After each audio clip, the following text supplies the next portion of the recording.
Mario Godoy intenta apartarse de las acusaciones en su contra por los audios filtrados con presiones a un juez anticorrupción. Se desmarca de Henry Gaibor y se declara perseguido político, mientras los pedidos para que Godoy renuncie aumentan. Pese a su alto nivel de riesgo, el Ministerio del Interior retiró desde el 2 de diciembre la seguridad al juez Carlos Serrano, quien denunció presiones desde la Judicatura para fallar en un caso de lavado de activos. La policía había reportado amenazas en su contra. Miles de reservistas formaron largas filas por días para presentarse hoy a una nueva ronda de selección en 10 centros militares. Pero solo hay 894 cupos para regresar temporalmente a las Fuerzas Armadas. El riesgo país sigue a la baja. Cayó a 499 puntos y permite a Ecuador regresar al mercado internacional de capitales. Pero es un indicador muy sensible que puede volver a subir ante cualquier incidente político o económico. Estados Unidos subió de $1,000 a $3,000 el estímulo económico que pagan a los inmigrantes ilegales que decidan voluntariamente abandonar su territorio antes de fin de año. El futbolista ecuatoriano Jeremy Arévalo dejará la segunda división de España y tiene un nuevo club en primera división. Les contaremos en qué país jugará. La tradición de instalar árboles navideños gigantes se expande por el país. Televistazo tiene el ranking de las ciudades con los más altos. Amigos, muy buenas noches, bienvenidos a Televistazo Estelar este martes 23 de diciembre. Comenzamos este espacio informativo dándole seguimiento a las reacciones que se siguen generando tras la polémica con el presidente del Consejo Nacional de la Judicatura, Mario Godoy, y las presiones a un juez anticorrupción. Un alto funcionario de la Judicatura involucrado, en este caso, renunció a su cargo.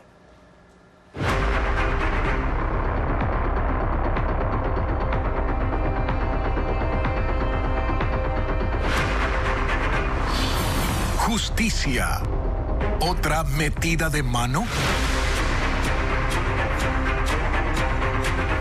El presidente del Consejo de la Judicatura, Mario Godoy, toma distancia del funcionario señalado de presionar al juez Carlos Serrano para que fallara a favor del narcotraficante serbio. Pese a que Godoy anunció que pedirá licencia para preparar su defensa en la Asamblea Nacional, hoy dirigió una sesión en la Judicatura. El presidente del Consejo de la Judicatura, Mario Godoy, se desmarcó del director de Pichincha, Henry Gaibor, tras la difusión de audios en los que se lo escucha presionar al juez anticorrupción Carlos Serrano por el caso de un narcotraficante serbio. El señor Gaibor es un director provincial que es puesto por el Pleno del Consejo de la Judicatura a través de una terna que viene desde la anterior administración. Hemos tenido una relación de articulación como tenemos con todos los directores provinciales a nivel nacional. Sin embargo, Gaibor fue invitado especial al matrimonio de Godoy con Dolores Vintimilla, abogada del narco. Ayer, sin referirse a las acusaciones en su contra, Gaibor presentó su renuncia, como lo solicitó el Pleno del Consejo de la Judicatura, lo que cuestionó en contacto directo a la activista Gabriela Panchana, pues a su criterio debió ser destituido. Lo interpreto como un premio, sinceramente, porque lo que debería haber pasado, en primer lugar, removido, y en segundo lugar, empezar un proceso disciplinario para destituirlo y que no pueda seguir siendo parte del sistema judicial. Y pese a que Godoy anunció que pedirá licencia, hoy volvió a dirigir una sesión en la Judicatura. En entrevista, anoche explicó los motivos. No, tengo que hacerlo porque necesito dejar agotando algunos procedimientos administrativos internos. Inmediatamente yo ya termine todo esto, solicitaré la licencia y de esa manera prepararé mi comparecencia para la Asamblea Nacional. Yo voy a ir con información contundente y ese día se va a sacudir un poco el avispero. El gobierno tiene los votos suficientes para destituir a Mario Godoy y compañía. Si no hace eso, se acabó el cuento de la guerra contra el narco. Godoy aclaró que su esposa ya no está defendiendo al narco serbio, sino que está otro abogado. Diego Fernando Chimbo Villacorte. El doctor Chimbo ha compartido defensa técnica con la señora Dolores Vintimilla de Godoy en varios casos. Las decisiones sobre este escándalo siguen en manos de la Fiscalía y la Asamblea. Y aunque el ministro del Interior dijo que le quitaron la seguridad al juez anticorrupción Carlos Serrano porque bajó su nivel de riesgo, los informes policiales muestran que subió 2 puntos. Hace un mes la policía solicitó que se refuerce su seguridad, informa Jacqueline Rodas. Al juez anticorrupción Carlos Serrano le quitaron la protección, pese a que conoce casos de crimen organizado y narcotráfico. Encontraron un coche bomba en la calle que da a su oficina y fue amenazado por el serbio Yesdimir Serdán en la audiencia en la que lo declaró culpable. Al ser cuestionado, esto respondió el ministro del Interior, John Reinberg. En el momento que se le retiró, que entiendo, no le puedo dar fechas exactas, que entiendo fue antes del proceso, del juicio, de lo que sucedió, fue porque el nivel de riesgo de él había bajado mediante la entrevista que está grabada. Sin embargo, los informes elaborados por la propia policía dan cuenta de que el nivel de riesgo del juez Serrano subió el último año. En 2024 era 36% y como resultado se dispuso a mantener a 2 servidores policiales protegiéndolo. El informe de riesgo de este año tiene fecha 27 de noviembre y subió 2 puntos. A 38%. Sin embargo, esta vez se dispuso el retiro de su custodia, pese a que 6 días antes, uno de los policías que aún lo protegía envió un parte a su superior alertando sobre la amenaza del serbio al juez Carlos Serrano, incluyó las capturas del video y pidió que se dispongan 4 acciones: actualizar el análisis de riesgo personal del juez, reforzar su dispositivo de seguridad, emitir medidas complementarias para evitar posibles atentados y fortalecer las seguridades en su residencia. Contrario a ello, el 2 de diciembre le quitaron toda protección. Al siguiente día, él solicitó que le reintegren su escolta, pero no fue atendido, por lo que renunció y luego abandonó su despacho y el país para salvaguardar su vida. El serbio Yesdimir Serdán fue defendido hasta 2024 por Dolores Vintimilla, esposa del presidente del Consejo de la Judicatura, Mario Godoy, y es el procesado por el que abogó el director de la Judicatura de Pichincha, Henry Gaibor, según los audios que grabó el juez Carlos Serrano. El presidente electo de Chile, José Antonio Kast, visitó Ecuador y se reunió con el mandatario Daniel Noboa en Carondelet. La seguridad y la migración fueron los ejes de la agenda y propuso al gobierno nacional establecer un corredor humanitario regional para el retorno de venezolanos a su país. Paul Romero con el informe. Controla la migración irregular y lucha contra el crimen organizado fueron los temas centrales de la reunión entre el presidente electo de Chile, José Antonio Kast, y el mandatario Daniel Noboa este martes en Carondelet. 9 días después del triunfo electoral, el futuro mandatario chileno visitó Ecuador como parte de una agenda regional.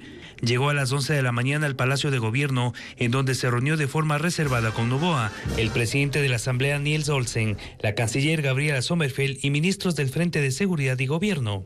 El encuentro duró 3 horas. Las autoridades coincidieron en la necesidad de coordinar acciones para enfrentar al crimen organizado por la estabilidad y seguridad regional. Hay un compromiso de un trabajo más integrado y coordinado entre nuestros países e invitar a otros países de la región. Fuera del palacio, en un hotel de la capital, Kast dio una rueda de prensa. Dijo que planteó a Noboa la propuesta de crear un corredor humanitario para el retorno de venezolanos de la región. Para las personas que están de manera irregular en Chile, en Perú, en Ecuador, puedan volver a su patria. Y también solicitarle al gobierno venezolano que abra las puertas de su frontera para que aquellas personas que quieran volver puedan hacerlo. Cuestionó en duros términos a la dictadura de Nicolás Maduro. Yo no reconozco a una dictadura. Por lo tanto, para nosotros es prácticamente imposible conversar con alguien que no ha respetado la democracia. También habló de la necesidad de hacer un frente común para enfrentar al crimen organizado transnacional. Cuando se instala el crimen organizado, aumenta la inseguridad, termina la libertad y también peligra la democracia. Aclaró que son propuestas para concretarlas cuando asuma la presidencia de Chile en marzo de 2026. También se reunió con empresarios chilenos y ecuatorianos interesados en futuras inversiones. Y esta visita del presidente electo de Chile a Ecuador pone en primer plano uno de los temas más sensibles de la agenda bilateral: la migración. Ambos países se ven atravesados por el éxodo venezolano y los desafíos que plantea la migración irregular. María Gabriela Carpio analiza esta problemática en el siguiente informe. La gestión de la migración fue uno de los ejes principales del encuentro entre Daniel Noboa y el presidente electo de Chile, José Antonio Kast. En 2024, Ecuador registró más salidas que entradas de ciudadanos. Ese año, 1,9 millones de ecuatorianos salieron del país, mientras 1,8 millones regresaron, lo que dejó un saldo migratorio negativo de 94.767 personas, según datos oficiales del Ministerio Ministerio del Interior. Pero ¿por qué ocurre este fenómeno? Especialistas explican que la falta de empleo adecuado, la inestabilidad económica y el deterioro de la seguridad empujan a miles de ecuatorianos a buscar oportunidades fuera del país. Entre ellos profesionales como médicos y personal de salud, que optan por países como Chile, atraídos por mejores ingresos y mayor estabilidad laboral. De hecho, hasta el 2022, Chile fue el tercer destino en Sudamérica, según el último informe de inmigración del INEC. Esto porque mantiene una demanda laboral sostenida, especialmente en servicios y salud. Pero ambos países están atravesados por un fenómeno regional mayor, la migración venezolana. Ecuador es hoy un país de acogida y de tránsito, con cerca de 400.000 ciudadanos venezolanos residentes en su territorio. Chile también se ha convertido en uno de los principales destinos finales de ese éxodo en América del Sur. Hasta 2024 en ese país la población extranjera superaba 1.900.000 personas, de las cuales más del 30% es de origen venezolano, es decir, alrededor de 700.000 ciudadanos. Sin embargo, este flujo también tiene un lado crítico. Según datos oficiales, cerca del 20% de quienes han ingresado a Chile se encuentra en situación irregular, lo que equivale a más de 300.000 migrantes sin estatus legal. Este escenario explica por qué entre las propuestas del presidente electo José Antonio Kast está la creación de corredores humanitarios entre la frontera de Ecuador y Perú, con el objetivo de ordenar los flujos y combatir la migración irregular. El expresidente del Consejo de Participación Ciudadana, Alenbert Vera, recuperó sus derechos de participación gracias a una reforma aprobada por la actual Asamblea Nacional con el respaldo de ADN y el correísmo. El juez electoral Guillermo Ortega acogió la solicitud de Vera para reducir su sanción de 4 años a 1 año. Patricio Díaz explica los alcances de esta decisión. Alenbert Vera recuperó su derecho a elegir y ser elegido. Así lo decidió el juez electoral Guillermo Ortega, quien aceptó el pedido del expresidente del Consejo de Participación Ciudadana para que se le reduzca la suspensión de derechos de participación. Vera fue sancionado por el Tribunal Contencioso Electoral por haber promovido su candidatura al Consejo con el respaldo de Revolución Ciudadana, algo prohibido por la ley para ese organismo. La sentencia fue de una multa y 4 años de suspensión de derechos políticos, que empezaron a correr desde el 30 de mayo de 2024. Su sanción concluía en 2028, pero la actual Asamblea, con los votos del correísmo y de ADN, aprobó en julio pasado una reforma al Código de la Democracia, que reduce la sanción de 4 a 1 año. Con base en un principio de favorabilidad, la Constitución permite que se aplique la pena menos rigurosa, aunque sea promulgada luego de la sentencia. Acogiéndose a eso, Vera obtuvo la reducción de su pena a la 4ª parte y como ya pasó 1 año, el juez dispuso que el Ministerio de Trabajo y el Consejo Nacional Electoral levanten las prohibiciones en su contra. Y puede, si él lo decide, ser candidato, por ejemplo, en las próximas elecciones seccionales. Sobre la sanción pecuniaria, esta se mantiene. Debía pagar $22.000. Pasó por la etapa de coactiva y se le otorgaron facilidades de pago. La reforma al Código de la Democracia, que permitió esa reducción de la sanción, ya favoreció a Augusto Verduga y Eduardo Francolor, sancionados por el caso Liga Azul, y que igualmente redujeron la suspensión de sus derechos políticos de 4 a 1 año.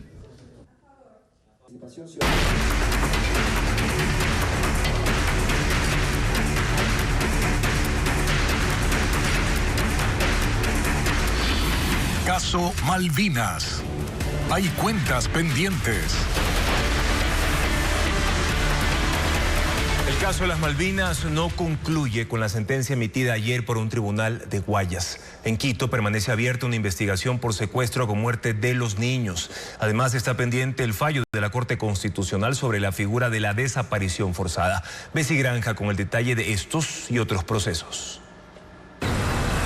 Tras la histórica sentencia que condenó a los responsables de la desaparición forzada de los 4 niños de las Malvinas, Josué, Ismael, Nehemías y Steven, el foco judicial se desplaza ahora hacia otros procesos vinculados a este emblemático caso. En Quito hay una investigación previa abierta en la Unidad Nacional de Investigación de Delincuencia Organizada por el delito de secuestro con resultado de muerte. La defensa de las víctimas espera que el avance logrado con la causa por desaparición forzada impulse esta otra. Allí se menciona no solo a los militares, sino también a integrantes de grupos de delincuencia organizada. Asumo que en los próximos días estarían realizando algunas diligencias para determinar quién o quiénes estarían atrás de la muerte de los 4 niños de las Malvinas. Inclusive el emitir algún tipo de comentario sobre esa fase investigativa podría acarrear un tipo de delito. Además, los abogados de las víctimas presentaron un habeas corpus que ahora está en manos de la Corte Constitucional. En este caso, el organismo tiene pendiente la presentación de un proyecto de sentencia que debe ser analizado por el Pleno. Y desde Naciones Unidas, el Comité de Desaparición Forzada le solicitó al Estado ecuatoriano que hasta el próximo 12 de febrero esclarezca la muerte de los niños, que incluya una estrategia que investigue el posible vínculo entre agentes estatales y grupos delictivos. En la solicitud se añade que se garantiza el acceso de la Fiscalía a archivos militares y de inteligencia y sanciones para quienes obstruyan la investigación. También constan medidas de protección a las familias, defensa y agentes fiscales. El gobierno reaccionó a la sentencia que declaró culpable a 16 militares por la desaparición de los 4 niños de las Malvinas en Guayaquil. Lo hizo cambiando el discurso. Inicialmente impuso la teoría de que los uniformados no fueron quienes desaparecieron a los menores. Diego Cuenca hace un recuento de la narrativa que usó el gobierno para defender la institucionalidad de las Fuerzas Armadas en medio del dolor de las familias de los menores asesinados. En diciembre del año pasado, el ministro de Defensa, Giancarlo Lofredo, defendió a los 16 militares, basándose en un informe que los mismos uniformados escribieron, y en el que se acusaba a Ismael, Nemías, Josué y Steven. Y observan a 8 personas que estaban presuntamente robándole a una mujer. Esta es lamentablemente la manera en que aprenden a estos 4 chicos. Así, la visión del gobierno apuntaba a defender la institucionalidad de las Fuerzas Armadas. Y aunque dijeron siempre respetar el dolor de las familias de las 4 víctimas, también apuntaron a que los chicos tenían vínculos con grupos delincuenciales y a que supuestamente esos grupos tuvieron que ver con la desaparición. Calificar desde lo político este lamentable hecho como una desaparición forzada es hacerle el juego al crimen organizado y a las mafias. El rostro de ese discurso fue Lofredo, el ministro de Defensa, en compañía de la exministra del Interior, Mónica Palencia, el exministro de Gobierno, José de la Gasca, y el excomandante de las Fuerzas Armadas, quienes en videos en redes sociales difundían su verdad. Se descarta cualquier participación de la fuerza pública en hechos posteriores a la referida intervención y que sería causa de la desaparición. Además, a finales del año pasado, Lofredo amenazó a la jueza que declaró la desaparición forzada. A pesar de que llegaremos hasta las últimas consecuencias para que se sancione su actuación y no voy a permitir que su sentencia sea utilizada para arrodillar a las Fuerzas Armadas. Lo hizo en una cadena nacional, cuando el Ministerio de Defensa tuvo que disculparse con las familias de las víctimas. Dejo en claro que no ha existido participación ni directa ni indirecta de esta noble institución en acto alguno de desaparición forzada. Un año después, ese lunes, el gobierno cambió el discurso con la sentencia final del caso que declaró culpable a los 16 militares. Pero esa vez lo hizo sin Lofredo. Quien salió a dar la cara fue la ministra de Gobierno, Natalie Morillo. Desde el Gobierno Nacional reafirmamos nuestro compromiso irrestricto con la reparación integral de las víctimas, la garantía de no repetición y el respeto absoluto a los derechos humanos. Morillo toma esa posición a pesar de que en febrero en la Asamblea Nacional la bancada oficialista que ella integraba se abstuvo de votar contra el informe que señalaba la responsabilidad política de Giancarlo Lofredo en el caso de los 4 de las Malvinas. Y la sentencia del caso Malvinas moviliza además al Comité de Familiares por la Verdad y la Justicia, que agrupa víctimas de otras desapariciones forzadas en el país, presuntamente cometidas por miembros de las Fuerzas Armadas. Desi Granja conversó con sus integrantes. La sentencia del caso Malvinas ha generado reacciones entre los familiares de víctimas de desaparición forzada en Ecuador. De acuerdo con un informe de Amnistía Internacional, en 2024 se registraron 33 investigaciones sobre este delito. Según este organismo internacional, las evidencias implican directamente a miembros de las Fuerzas Armadas. El Comité Permanente por la Defensa de los Derechos Humanos patrocina 23 investigaciones. Sus representantes esperan que tras la resolución del Tribunal Penal de Guayaquil, que reconoció la desaparición forzada de los 4 menores y condenó a la patrulla militar, se agilicen las acciones de estas causas que permanecen en fase de indagación previa y se concentran mayoritariamente en Los Ríos. Al haber una primera sentencia que ratifica que cualquier aprehensión seguida de una omisión de informar a alguna autoridad o de seguir el procedimiento respectivo constituye una desaparición forzada, donde las personas, a diferencia del caso de Malvinas, no han aparecido. Diana Roca es tía de Dave Loor, quien desapareció en Ventanas el 26 de agosto de 2024. De alguna manera nosotros tenemos garantías de que nuestros casos no queden impunes, que no vayan a quedar en el silencio y en el olvido.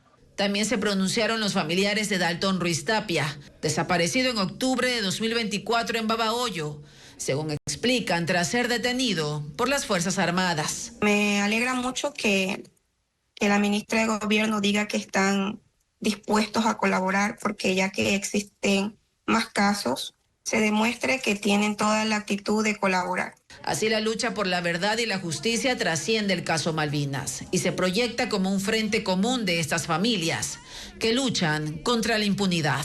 Mientras otras familias... Miles de reservistas forman largas filas en los 10 centros militares asignados para seleccionarlos. Sin embargo, solo hay 894 cupos a escala nacional. Merlin Ochoa informa que muchos aspirantes indican que están ahí por la falta de empleo en el país.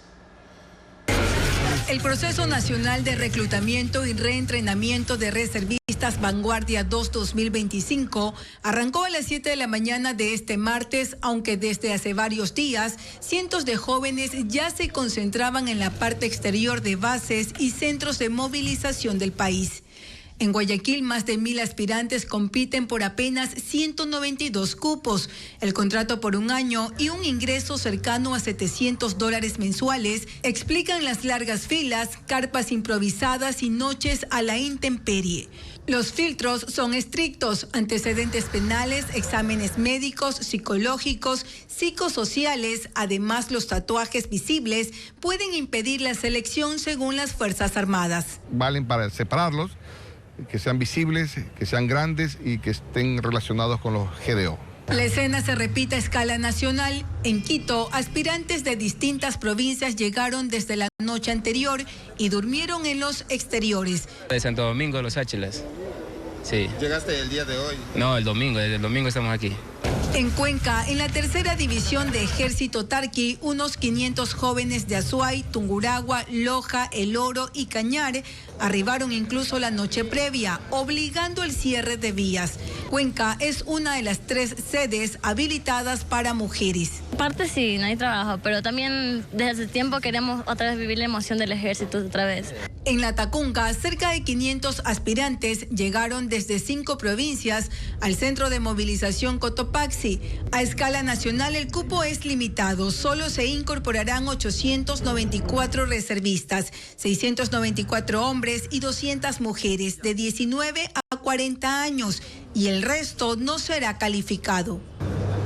La pitahaya ecuatoriana atraviesa uno de sus mejores momentos en los mercados internacionales. Este año las exportaciones de esa fruta crecieron 39%, superando los $224 millones. María Gabriela Carpio explica además que este aumento se suma a la apertura de nuevos destinos internacionales, como por ejemplo Argentina, Guatemala y Costa Rica, ampliando su presencia en la región. La pitahaya ecuatoriana se consolida en los mercados internacionales y encabeza la lista de las frutas tropicales de mayor crecimiento. Así lo revelan las cifras del Ministerio de Producción y Comercio Exterior. Entre enero y octubre de 2024, las exportaciones de pitahaya amarilla y roja sumaron $161 millones. Para el mismo periodo de este año, los envíos subieron a $224 millones, lo que representa un crecimiento del 39%. En volumen, el comportamiento fue similar. Este 2025 se han exportado 52.853 toneladas, es decir, 5.100 toneladas más que el año pasado. Actualmente la pitahaya ecuatoriana llega a 61 destinos internacionales. El principal es Estados Unidos, que concentra el 74% del valor exportado, es decir, $166 millones. Le siguen la Unión Europea y Canadá. También destacan Hong Kong y Emiratos Árabes Unidos, como algunos de los mercados con mayor ritmo de crecimiento. Durante el 2025, esta fruta abrió nuevos destinos y llegó por primera vez a Argentina, Guatemala y Costa Rica. Pero la intención es seguir conquistando más países. De abrir el mercado de Corea, India, México también, que se inició ya. Hay muchos interesados de estos 3 países que quieren pitahaya amarilla. Además, los exportadores recuperaron un mercado clave en la región. Perú reabrió en noviembre sus importaciones de pitahaya ecuatoriana, tras casi 5 meses de suspensión aplicada por observaciones sanitarias en un lote específico. Actualmente, 1.317 sitios de producción están habilitados para vender pitahaya roja y amarilla al mercado peruano, con un volumen aproximado de 12.000 toneladas anuales. Según el sector, estas exportaciones podrían representar unos $30 millones al año. Porque tenemos una logística muy económica, muy competitiva, porque la mayoría, el 100%, mejor dicho, de los envíos a Perú se lo realiza vía contenedor, vía terrestre. El crecimiento de esta fruta se sostiene en una producción distribuida en varias provincias. La pitahaya amarilla se concentra principalmente en Morona, Santiago, con cerca del 70% de la producción nacional, mientras que la pitahaya roja impulsa la actividad agrícola en Manabí, Guayas y Esmeraldas. Y el riesgo país sigue disminuyendo y Ecuador registra su nivel más bajo en los últimos 7 años. Expertos señalan que para mantener este puntaje favorable es fundamental cumplir con los pagos de la deuda externa, aumentar los ingresos, reducir gastos y consolidar la estabilidad política ecuatoriana. Adriana Bermeo recogió sus criterios. El riesgo país cayó a 499 puntos. La última vez que estuvo por debajo de los 500 fue en febrero de 2018 cuando alcanzó los 490 puntos. Esta cifra es un termómetro que mide la confianza de los mercados internacionales. Para Ecuador, mientras más bajo sea el indicador, mayores serán las posibilidades de atraer inversión extranjera y reducir el costo del financiamiento. Si el riesgo país logra ubicarse por debajo de 400 puntos, el país podría emitir bonos en el exterior para aliviar la carga de la deuda pública.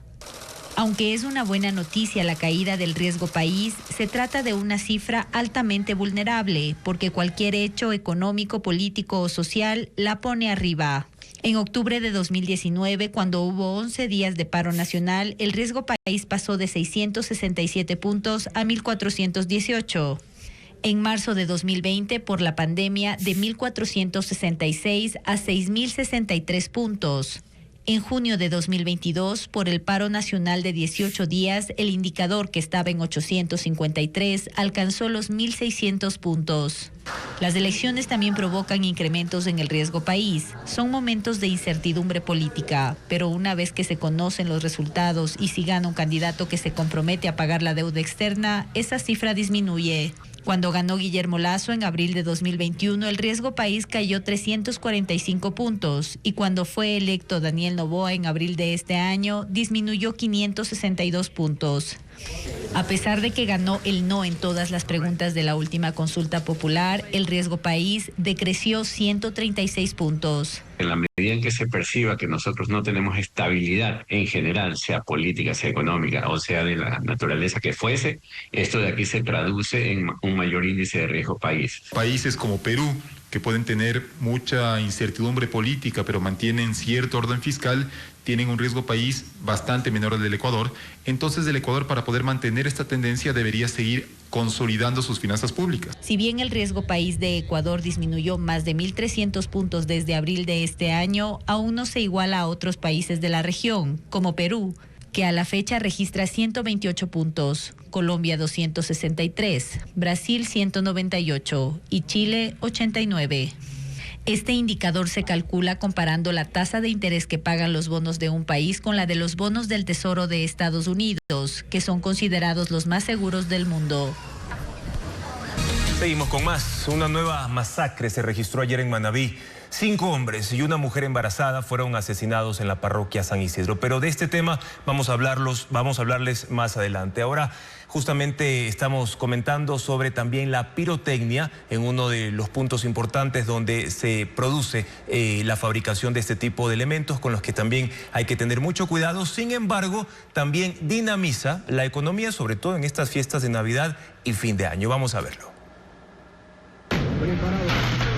En Navidad y fin de año, cada destello que corta la noche en Cotopaxi nace de los talleres familiares de 50 artesanos pirotécnicos de las parroquias San Buenaventura, Guaitacama y Pastocalle en La Tacunga. Desde inicios de noviembre se preparan sin pausa para convertir la pólvora en espectáculo. La temporada fuerte arrancó esta semana con innovaciones, figuras más definidas, movimientos prolongados y juegos de luz que reemplazan al estruendo. Todo empieza con una mezcla exacta. Nitrato, azufre y carbón vegetal se combinan con fórmulas químicas donde el bario, el estroncio y el oxalato permiten que el verde, el amarillo y el rojo se expandan sobre la noche. Y en este taller nos hemos tecnificado. Ahora ya no hacemos tanto sonido para el público, no, es más luces, que el colorido puedan mirar, las personas puedan disfrutar lo que es el arte. Con la creatividad artesanal nacen letras, espirales y círculos que se abren en el cielo y pueden mantenerse encendidos hasta por 5 minutos. Cada artesano produce en esta época alrededor de 500 figuras y petardos, destinados a eventos municipales y celebraciones privadas. Detrás de cada pieza hay capacitación permanente y controles del municipio, cuerpo de bomberos y fuerzas armadas. Así se sostiene un motor económico clave para estas familias. Solo en esta temporada, la actividad pirotécnica genera de forma conjunta cerca de $90,000. Desde mis bisabuelos, que ellos han empezado en esto, no quisiera que mis hijos sigan esto lo que es el arte de iluminar. Es un oficio que se transmite desde hace 4 generaciones y que ha llegado a iluminar también otras provincias: Pichincha, Guayas, Esmeraldas y Pastaza.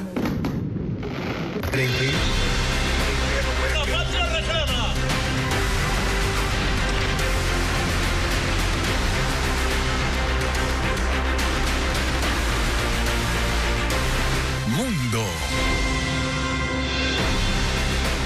El Departamento de Seguridad Nacional de Estados Unidos aumenta a $3,000 el pago a inmigrantes indocumentados que se autodeporten mediante el sistema CBP Home antes de fin de año. Cerca de 2 millones de personas se han ido con ese mecanismo. El reporte con Pedro Jiménez. Un video de la Agencia de Inmigración y Aduanas de Estados Unidos hecho con inteligencia artificial por Navidad muestra el proceso de deportación de indocumentados. Las imágenes son a propósito del anuncio de un pago de $3,000 para que miles de migrantes se vayan lo antes posible. La secretaria de Seguridad, Kristi Noem, advierte que es una oportunidad que no se va a repetir. En entrevista con la cadena Fox, que luego ella publicó en su cuenta de X, dice: We will give you $3,000 through the holiday. Te daremos $3,000 durante las fiestas para enviarte a casa. Te compraremos el pasaje y eso incluye que si no has sido detenido y no tienes cargos criminales, puedes tener la oportunidad de regresar legalmente a Estados Unidos. Porque si se ven obligados a detenerlos, arrestarlos y deportarlos, asegura que no habrá chance de que regresen. El mecanismo de autodeportación funciona mediante la aplicación CBP Home, en la que los interesados ponen sus datos. En 2025, 1.900.000 personas han salido de Estados Unidos con ese sistema. Hasta ahora el gobierno les daba $1,000 a cada uno, pero por los próximos días será 3 veces más para quienes se registren hasta fin de año. La política de la administración Trump contra la inmigración ilegal se mantiene, así como las redadas de ICE, bien en operaciones para detener a personas específicas con antecedentes delictivos o de manera aleatoria, incluso en sitios que antes se consideraban seguros, como escuelas e iglesias, así como en fábricas y almacenes donde trabajan, y también en parqueaderos de centros comerciales. El Departamento de Justicia de Estados Unidos liberó otros archivos del caso del magnate financiero y depredador sexual Jeffrey Epstein, muerto en prisión en 2019. Hay algunas menciones al presidente Donald Trump, como que voló al menos 8 veces en el avión de Epstein en la década de los 90. Desde que comenzó la desclasificación de documentos, muchas hojas aparecen censuradas, lo que para políticos del Partido Demócrata equivale a ocultar información que podría perjudicar a Trump. El líder de los demócratas en el Senado acusa a la administración Trump de encubrimiento, además por demorar la publicación de todos los archivos.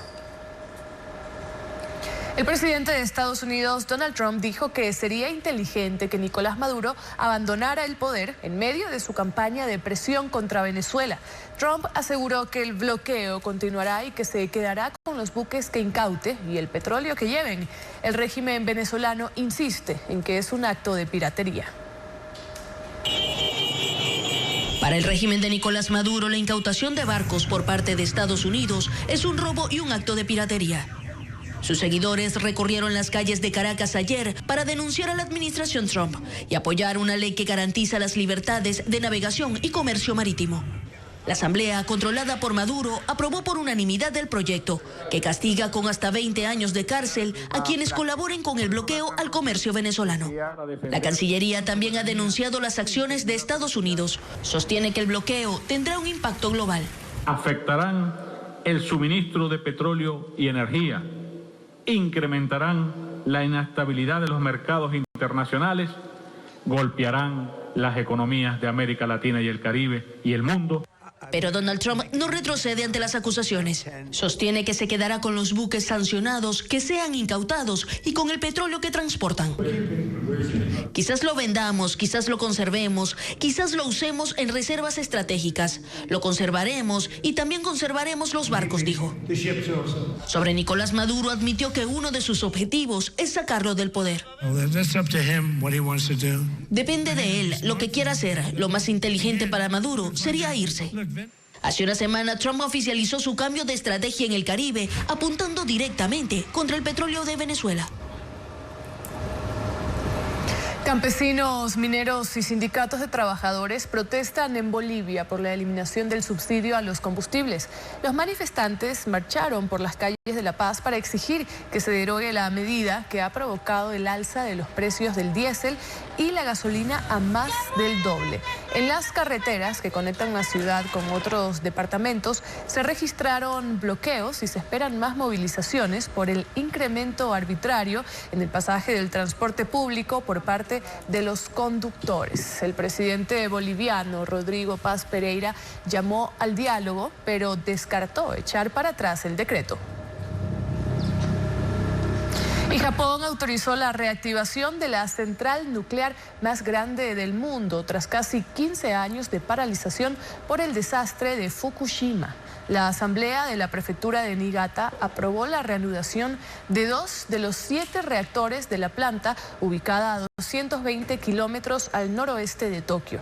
Aunque tienen la capacidad para abastecer de electricidad a millones de hogares, la central concentrará sus esfuerzos en dar energía a centros de datos de inteligencia artificial que requieren un alto suministro. La medida ha generado preocupación en los residentes de la zona que temen que ocurra un incidente como el de 2011. Volvemos con los temas locales porque Los García, una producción de Ecuavisa, hizo historia en este 2025 al convertirse en la primera serie ecuatoriana que permitió al público elegir el desenlace de la vida del protagonista. Hay 3 finales que de hecho estarán disponibles en Ecuavisa Play y también en nuestro canal de YouTube. Veamos. Dicen que todo lo bueno tiene su final y esta no podía ser la excepción. Al final todos quedamos felices. Por elección del público, Pepe Pancho se casó con Carolina. Ayer llegó a su final una de las telenovelas más vistas del año. Los García y su historia en 2025 al convertirse en la primera serie del país que permite al público elegir el desenlace de la vida del protagonista. La telenovela narró la vida de Pepe en su increíble ascenso, desde sus días como fletero en el sector de la Caraguay al sur de Guayaquil, hasta convertirse en el máximo directivo de la corporación Luque. Quiero casar, claro que me quiero casar, solo que no llega pues la mujer que va a estar conmigo el resto de mi vida. Uno de los mayores hitos técnicos fue la creación desde cero del barrio de Los García en los estudios de Ecuavisa Sur. El problema es que Liliana consiguió un novio, salado el Toño. El éxito de esta producción de Ecuavisa se refleja en cifras que demuestran la magnitud del proyecto, con un elenco de 18 actores que combina figuras consagradas y nuevos talentos. La serie acumuló más de 6.500 escenas y 116 horas de grabación en 4 estudios diferentes. Veo mi princesa, meto segunda, sonríe, eso me gusta. Si quiere ver los 3 finales, estarán disponibles en Ecuavisa Play y en el canal de YouTube. Mucha atención porque en este feriado estarán disponibles algunos servicios bancarios. Además, les recordamos que el SRI suspendió los pagos de impuestos vehiculares durante 7 días. Diego Cuenca informa sobre otras novedades en los servicios públicos.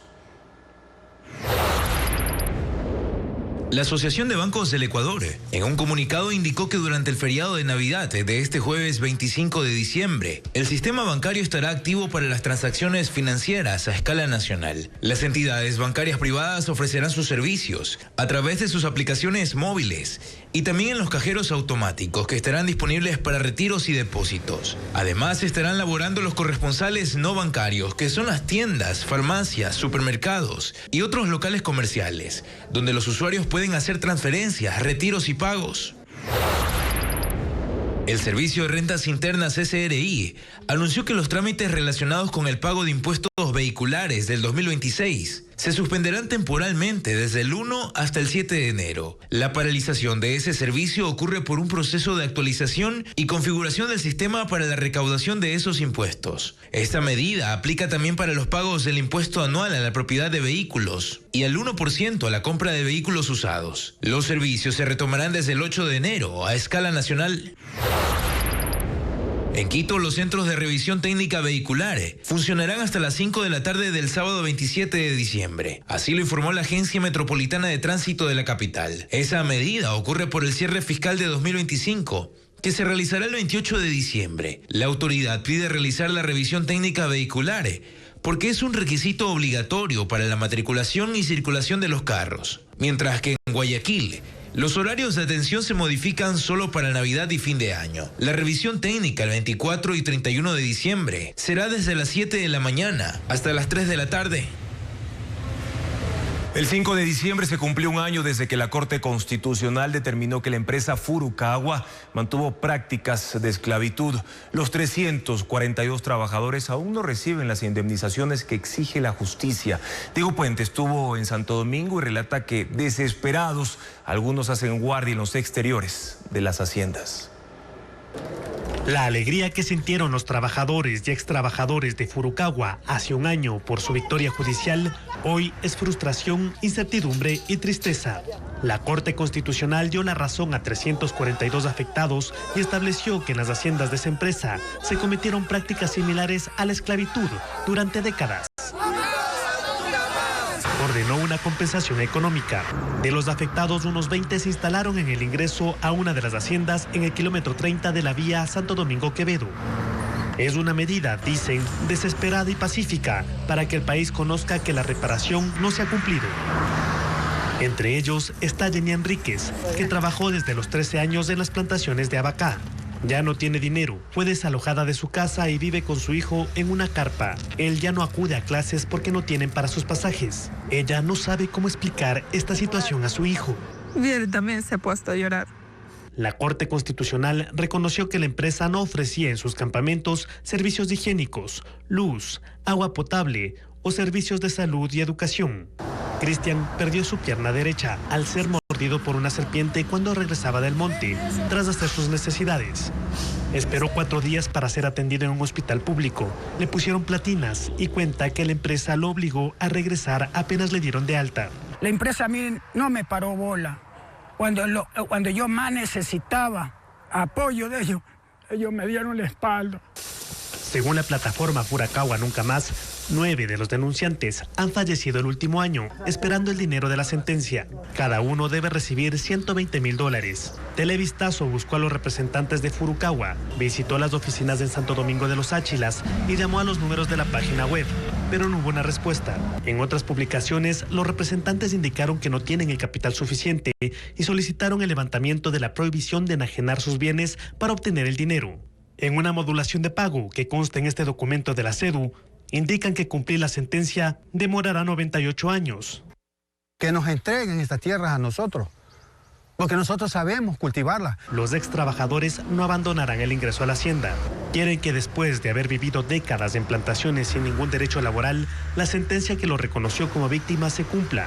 Ninguna autoridad los ha visitado y reciben el apoyo, al menos, de camioneros que conocen su lucha.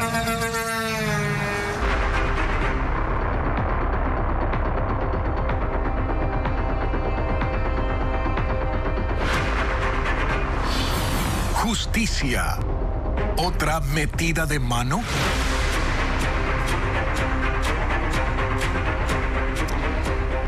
La llegada de Mario Godoy a la presidencia del Consejo Nacional de la Judicatura estuvo plagada de irregularidades. Quienes lo advirtieron en su momento apuntan al crimen organizado como el mayor beneficiario de su designación.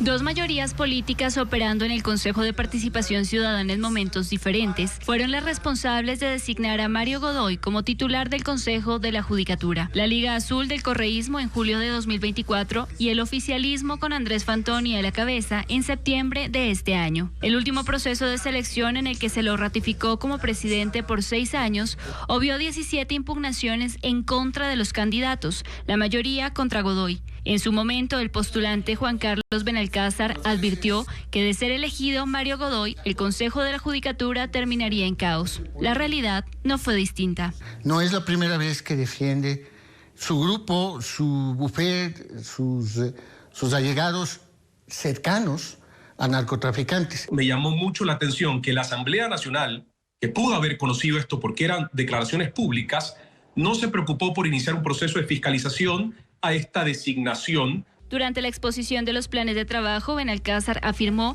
que un funcionario del Consejo de Participación le anticipó que la decisión ya estaba tomada. Ahora lo ratifica. Me lo dijo el director de asesoría jurídica, quien además a las personas que han presentado demandas en contra del Consejo de Participación por este tipo de malas actuaciones, les ha amenazado con juicios de injurias. Está beneficiando al crimen organizado. En eso concuerda Milton Castillo, quien como impugnante recordó que Godoy fue abogado, entre otros, de los hermanos Juan Pablo y Eduardo Larrea, procesados por narcotráfico. La presidenta de esa comisión técnica que representa directamente al señor Fantoni dijo que no se podía criminalizar el ejercicio de la profesión. Ambos ven que el remesón de la Judicatura puede resolverse cuando la Corte Constitucional se pronuncia en el caso de incumplimiento en el proceso de designación de los 5 vocales del Consejo de la Judicatura.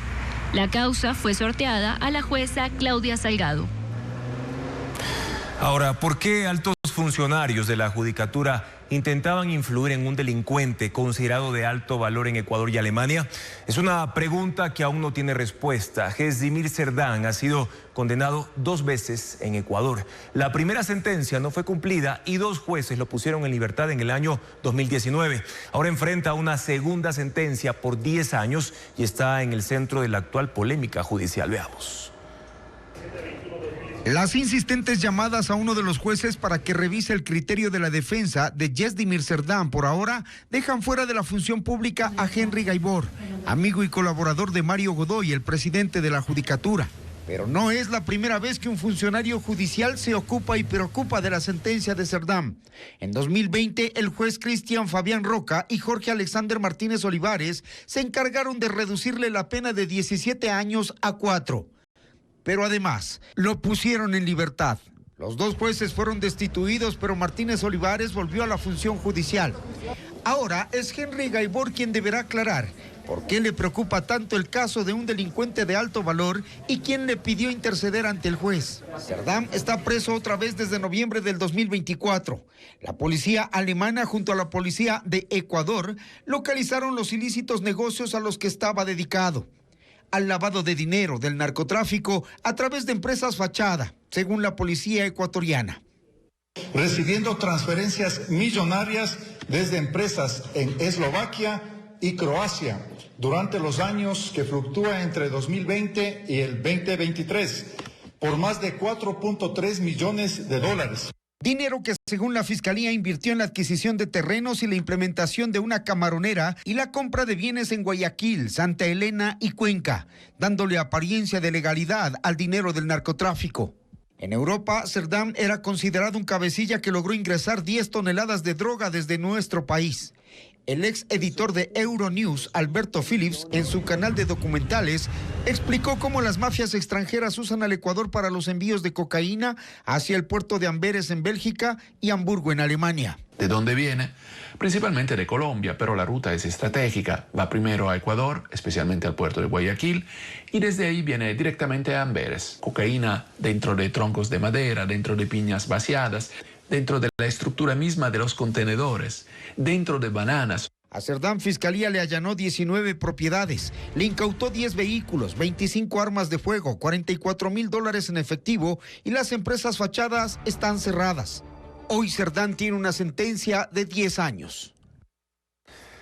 Les contamos ahora sobre una nueva masacre que se registró ayer en Manabí. 5 hombres y una mujer embarazada fueron asesinados en la parroquia San Isidro del Cantón Sucre.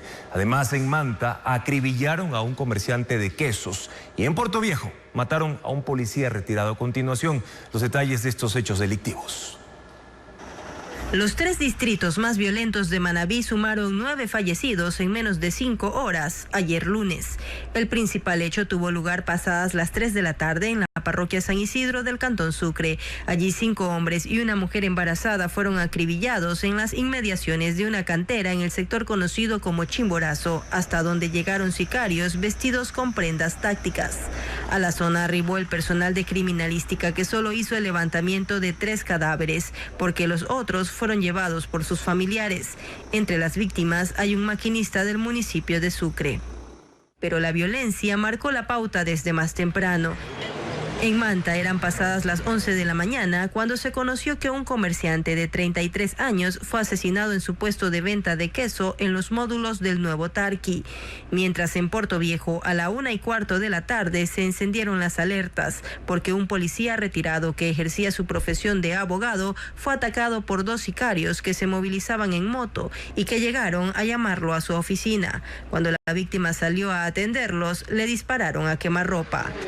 Manta, Puerto Viejo y Sucre encabezan el listado de los distritos más violentos de Manabí, acumulando entre ellos 930 de los 1.300 asesinatos que este año se han registrado en la provincia. Familiares y vecinos de la 16 y Huancavilca, en el suburbio de Guayaquil, se han dedicado durante 2 meses a elaborar 2 de los 21 monigotes gigantes. El payaso Pennywise y el sombrerero son figuras de 9 y 11 metros de altura, hechas con metal, cartón, esponja y resina, y lucen imponentes en medio del tráfico, casas y negocios, como lo informa Luis Alfredo Zúñiga.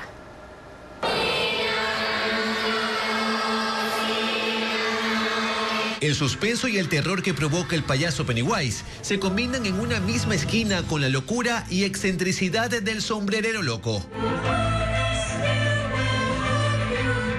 Ambos lucen imponentes en la 16 y Huancavilca, suroeste de Guayaquil, y forman parte de la ruta de los monigotes gigantes.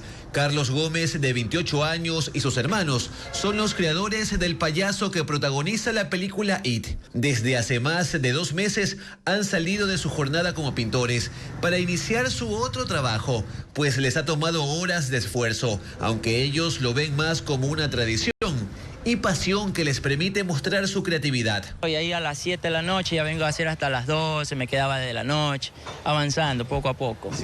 Unos hermanos estaba que soldaba, yo me dedicaba a que era darle forma al molde, y el otro se dedicaba a pegar papeles. Este personaje de 11 metros de altura está hecho de metal, cartón, esponja y pintura. Todo a cargo de Carlos y sus hermanos, que pusieron atención a los detalles, empezando por la careta. La careta del muñeco más o menos me tiré unos 3 meses. Estaba buscando los detalles mínimos y todo eso. Con esponja le hacemos los detalles. Su hermano Diego fue quien tuvo la idea de sumarle guirnaldas navideñas para resaltar la vestimenta del monigote.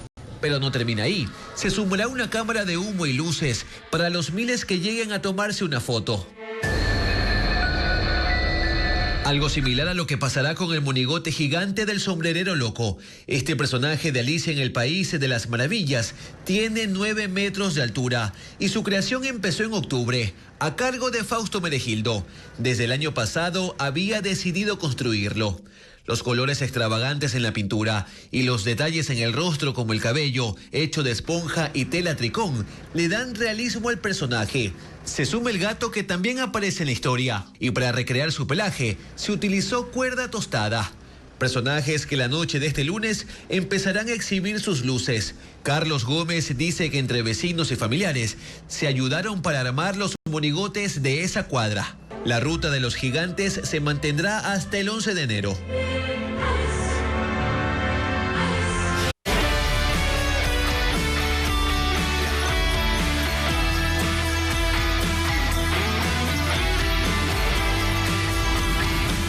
Navidad brilla la esperanza.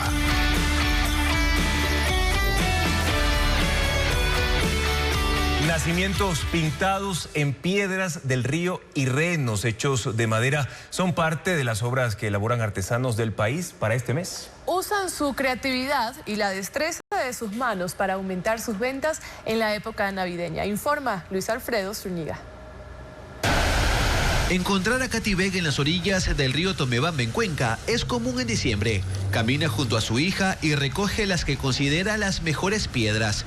Aunque esto parece curioso, tiene mucho sentido, porque con su arte transforma estas rocas en nacimientos navideños. Lo que comenzó como un hobby hace 5 años, se transformó en una fuente de ingresos en esta época. Ha pintado 1.500 desde el 2020, en piedras de distintos tamaños. La mínima que he pintado es más pequeñita que 1 centímetro. Y no tengo límite, he pintado piedras grandes hasta de unos 30 centímetros. Tengo personas que coleccionan nacimientos y me han pedido a lo largo del año sin necesidad que sea Navidad. Su taller lo tiene en casa. Con las piedras lavadas empieza el proceso, usando pintura acrílica y un pincel fino para los detalles. Destacan imágenes como la de María, José, los Reyes Magos, ángeles y el Niño Jesús. También está Papá Noel, un trabajo que puede tomar hasta 8 horas y al final usa laca para sellar sus obras, que al ser hechas a mano, ninguna se parece a la anterior, combinando creatividad y destreza. He hecho desde árboles de Navidad, regalos, he hecho búhos, he hecho 1000 cosas. Pero ella no es la única. Los artesanos en Quito también aprovechan este mes. Alonso Porras se dedica hace 15 años a la ebanistería y puede elaborar una infinidad de artículos en madera. Desde octubre, vuelca sus esfuerzos a los renos de madera y a los árboles navideños. Tiene su taller en la parroquia Huangopolo y junto a su hijo y otros ayudantes, toma la madera reciclada, motosierra, amoladora y le da forma a las figuras. La elaboración de cada reno ha de ser 1 hora, y el de los árboles de Navidad unas 2 horas cada uno. Un trabajo al que dedica 8 horas al día y en el lapso de 2 meses hace hasta 300 figuras que no solo vende a quienes pasan afuera de su taller. Que a nivel nacional me llevan para todo lado y le envío también, por docenas me piden y les mando, para Ambato, para todos los lugares. Artesanos y emprendedores ecuatorianos que aprovechan la Navidad para generar ingresos. Son las bases. De la sierra a la costa, varias ciudades compiten con árboles de Navidad monumentales que destacan por su altura, iluminación y puesta en escena. Y por eso, ahora con Fernando Terranova vamos a conocer cuáles son los más altos y los cantones donde están ubicados. Las ciudades ecuatorianas han convertido sus espacios públicos en verdaderos escenarios navideños. Este es el ranking de los árboles de Navidad más altos del país. Durán, Daule y Riobamba empatan con árboles de 15 metros de altura. En Daule, el árbol de la cabecera cantonal es uno de los más vistosos de Guayas. Se ilumina con más de 100.000 luces que resplandecen en toda la Plaza de la Independencia. En Durán, la estructura se levanta en el malecón Roberto Gilbert y está iluminada con 7.000 luces LED. Riobamba apostó por una escenografía completa. El árbol está acompañado de una gran estrella, bastones, renos, Papá Noel en su trineo y un ángel con alas en movimiento junto a un columpio. En Quito, el tradicional árbol del Parque del Agua, ubicado en la avenida Mariana de Jesús, se consolida como uno de los más grandes del país. Tiene 17 metros de altura y una estructura iluminada con 2.000 metros de luces LED. Salinas destaca con un árbol de 20 metros de altura que ilumina el perfil de la playa y no pasa desapercibido. Está acompañado de un pesebre gigante que sus autoridades consideran el más grande del país.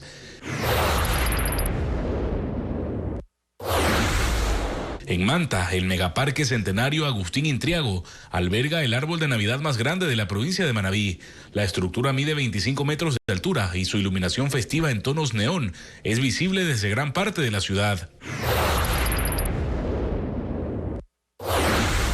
Guayaquil concentra 3 de los árboles más grandes del país.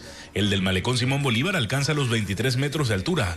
El del Parque Samanes tiene 26 metros y medio, con 70.000 luces LED. Y el del Centro Comercial Policentro se impone con 28 metros de altura. Pero el récord nacional lo tiene Cuenca. En la Plaza San Francisco de la capital azuaya se levanta el árbol de Navidad artificial más alto del Ecuador. 1.300.000 luces LED iluminan sus 35 metros de altura, un tamaño equivalente al de un edificio de 12 pisos, que lo convierte en el punto más alto de la Navidad ecuatoriana. Estructuras impresionantes y que atraen a miles de personas en esta fecha navideña. Y hoy también se celebraron algunas tradiciones de esta temporada alrededor del mundo. Se registraron récords mundiales, reuniones masivas y gestos con los más indefensos. Jorge Luis Vaquerizo comparte las imágenes. Las tradiciones navideñas en el mundo también se miden por el cariño de la gente al prójimo y a su ciudad. No importa lo grande o pequeño del gesto, muchas ciudades viven las fiestas de diciembre al máximo. En Alemania, el estadio Alte Försterei recibió la noche de este martes a más de 28.500 hinchas del Unión Berlín. Lejos de una fecha más de Bundesliga, los aficionados se congregaron para cantar villancicos y celebrar Navidad. Esta tradición nació hace 23 años, con 90 socios, cuando el club atravesaba épocas negras en la tercera división alemana. Hoy es un símbolo de unión, solidaridad y cultura deportiva en el mundo.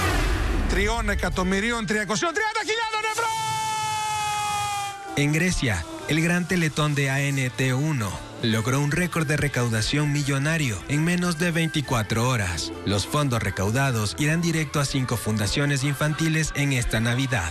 Shows musicales, bailes y acrobacias conmovieron a millones de espectadores en Europa, Australia y Estados Unidos. Se anunció la cifra récord de casi $4 millones, un hito sin precedentes en la televisión griega. En Brasil también se batió un récord mundial. La ciudad de Gramado ingresó al libro Guinness como la sede del festival navideño más largo del mundo, Natal Luz de Gramado, o Navidad de Luces de Gramado en español. Inicia el 23 de octubre y termina el 18 de enero. Son 88 días de fiesta que se celebran desde hace 40 años en las montañas de Río Grande do Sul. El amor de la ciudad por la Navidad se puede disfrutar con desfiles, comparsas, iluminación, decoraciones, arte y mercadillos navideños por 3 meses. Y en Barranquilla, Colombia, la solidaridad también llegó en forma de comida para decenas de perros en condición de calle. Miembros de la policía colombiana prepararon la cena navideña desde la madrugada con pollos, menudencias, zanahorias, cereales y balanceado. Cargaron la comida en las camionetas y recorrieron las calles del municipio para calmar el hambre de estos animales, muchos de ellos en condición de desamparo. Esta tradición decembrina, que ya lleva un lustro en las filas de los carabineros del Atlántico, promueven con el ejemplo la concientización sobre el abandono, el maltrato, el uso de explosivos y la solidaridad con los más indefensos de la ciudad. Gracias por su sintonía, gracias por habernos acompañado. Mañana la primera emisión de Televistazo regresa a las 5:55 al amanecer. Y luego, contacto directo, estará José de la Gasca, exministro de Gobierno, para analizar los cuestionamientos a Mario Godoy por las denuncias de presiones a un juez anticorrupción. Además, Luis Cabrera, cardenal de la Iglesia Católica, para reflexionar sobre la Navidad. ¿Qué es lo importante? Las noticias se mantienen actualizadas a toda hora en ecuavisa.com. Información verificada con el sello Televistazo.